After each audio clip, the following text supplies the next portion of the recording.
रसूल सल्लल्लाहु अलैहि वसल्लम जश्न ईद मिलादुन नबी मजहबी जोशो खरोश के साथ मनाया गया। करिया करिया दुरूद सलाम की सदाएं बुलंद हो रही हैं। जश्न ईद मिलादुन नबी सल्लल्लाहु अलैहि वसल्लम के हवाले से शहर भर में मुख्तलिफ इलाकों से छोटे बड़े जुलूस निकाले गए और सब जुलूस मरकजी जुलूस में शामिल होते रहे।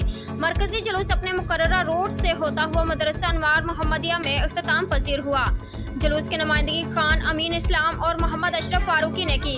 कारी मोहम्मद इकबाल उस्ताद अब्दुल सत्तार ने खिताब किया, जिसके बाद दुआ मांगी गई। दुआ के बाद लंगर के वसी इंतजामात थे जो हर आम और खास के लिए था। तालिब इल्म बज़्म हसन मुबारकपुर, मुतहदा मरकजी अंजुमन ताजरान मुबारकपुर।